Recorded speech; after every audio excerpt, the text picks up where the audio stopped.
Assalamualaikum warahmatullahi wabarakatuh.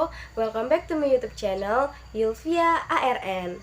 Oke teman-teman, kali ini aku akan ngebahas tentang perkembangan sosial anak dan juga pendidikan sosial anak, perspektif dari berbagai ahli, dari ahli barat dan juga ahli Indonesia. Yang pertama, aku akan ngebahas tentang teori nativisme dari Schopenhauer. Dia mengatakan di teori ini bahwa perkembangan seorang anak itu dilihat dari faktor pembawaan atau genetik. Nah, jika anak tersebut memiliki kemampuan atau pembawaan yang baik, maka baik pula anak itu. Nah, faktor pembawaan itu dilihat dari orang tuanya atau nenek moyangnya. Nah, contoh praktisnya dalam kehidupan sehari-hari, jika seorang anak memiliki potensi yang baik dan juga tingkah laku yang baik, nah itu disebut dengan kemampuan yang ia punya atau pembawaan yang ia miliki itu dilihat dari faktor pembawaannya atau faktor genetiknya. Nah, tidak ada sedikit pun campur tangan dari pendidikan atau faktor lingkungan menurut teori nativisme. Dan selanjutnya yaitu teori empirisme. Nah, kalau teori ini kebalikannya dari teori nativisme yang mengatakan bahwa perkembangan anak itu dilihat dari faktor lingkungannya. Jika faktor lingkungannya baik, maka baik juga pembawaan anak tersebut atau potensi anak tersebut. Dan selanjutnya yaitu teori konvergensi. Nah, teori ini menggabungkan dari teori nativisme dan juga teori empirisme.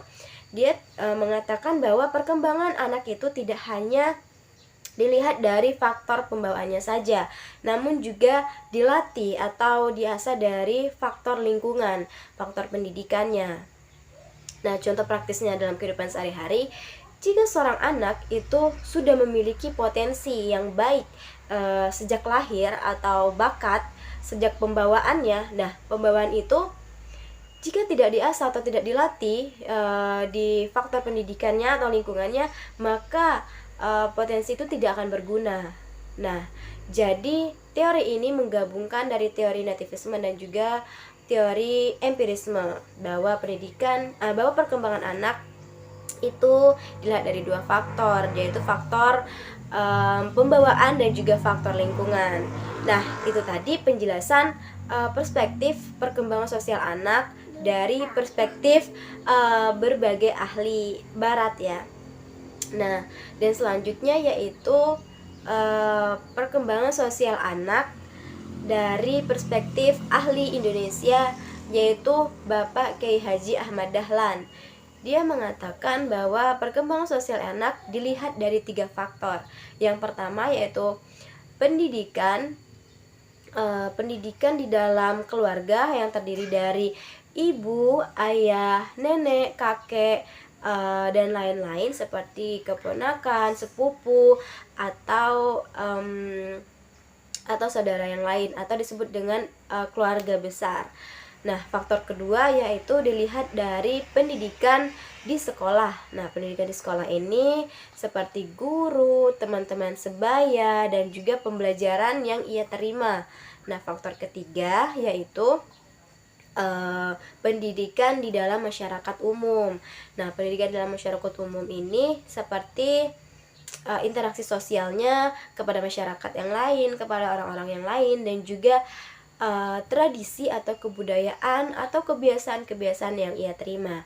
Contoh praktisnya dalam kehidupan sehari-hari yaitu potensi anak yang sudah memiliki potensi dari pendidikan dari dalam rumahnya, yaitu baik dari keluarganya, dari ayahnya dan teman maksudnya keluarga besarnya baik, maka baik juga nanti perkembangan dia ke depannya, pendidikannya juga.